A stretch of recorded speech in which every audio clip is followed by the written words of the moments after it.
welcome. You're watching Bollywood Times and I'm your host हिमाली Bhatia. Guys, 90 के दशक के अंत और 2000 की शुरुआत की बात है.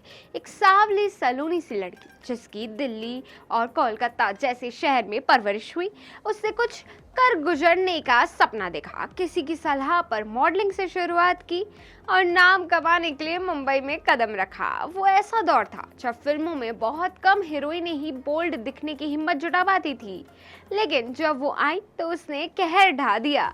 हर तरफ उनकी चर्चा होने लगी, लेकिन ये सुनने में जितना आसान लगता है उतना है नहीं. उस एक्ट्रेस से खूब स्ट्रगल किया, उनके रंग का मजाक उड़ाया जाने लगा, लेकिन उन्होंने कभी हार नहीं मानी. आज वो उस मकाम पर हैं जिसके लिए उन्होंने कभी कड़ी मेहनत की थी. जी हाँ, मैं बात कर रही हूँ बिल्लू रानी की. आइए जानते हैं उनके सफर के बारे में. Have a look. Bipasha Basu का जन्म 7 जनवरी 1979 को दिल्ली में एक बंगाली फैमिली में हुआ था. उनके पिता हिरिक बासु सिविल इंजीनियर हैं और उनकी मां ममता एक हाउसवाइफ है. बिपाशा ने 8 साल की उम्र तक दिल्ली में पढ़ाई की.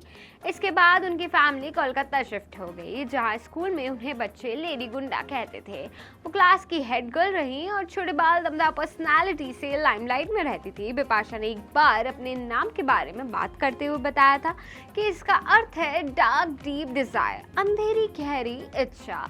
ये एक नदी का भी नाम है.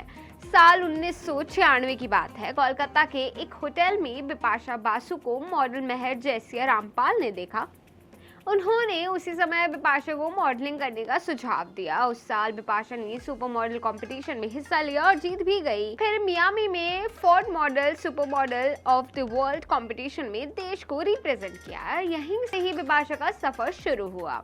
उन्होंने तब तक मॉडलिंग की जब तक फिल्म का ऑफर नहीं आया. जब बिपाशा ने पहली बार सुपर मॉडल कंपटीशन जीता था, उस कंपटीशन के जज पैनल में विनोद खन्ना भी थे.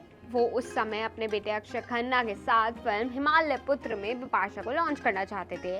उस समय बिपाशा को लगा कि वो छोटी हैं, तो उन्होंने ऑफर को ठुकरा दिया. फिल्म रिफ्यूजी में बिपाशा को सुनील शेट्टी के साथ एक रोल ऑफर हुआ, लेकिन उन्होंने इसे भी ठुकरा दिया.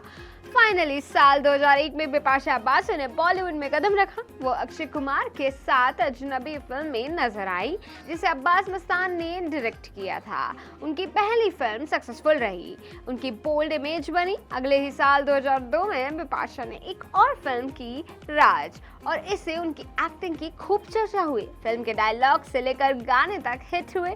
इस फिल्म को विक्रम भट्ट ने डायरेक्ट किया था. इसके बाद बिपाशा ने कई फिल्में की, जैसे जिस्म, जमीन, बरसात, नो एंट्री, धूम 2, फिर हेरा फेरी, ओमकारा.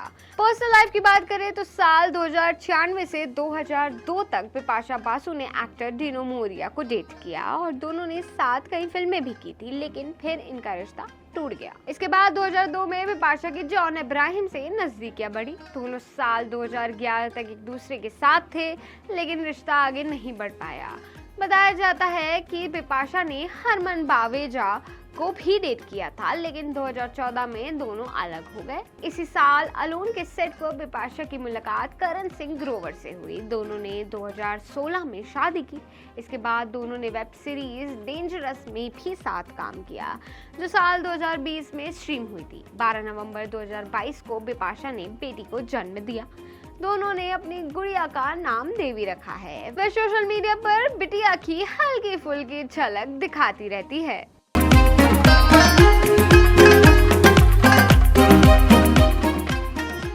तो देखा हमने, बिपाशा बासु किसी पहचान की मोहताज नहीं है. बॉलीवुड की इस बंगाली ब्यूटी ने अपने समय की एक से बढ़कर एक हिट फिल्में दी है. बिपाशा बासु को उनकी उम्दा एक्टिंग के अलावा उनके ग्लैमरस अवतार के लिए भी जाना जाता है.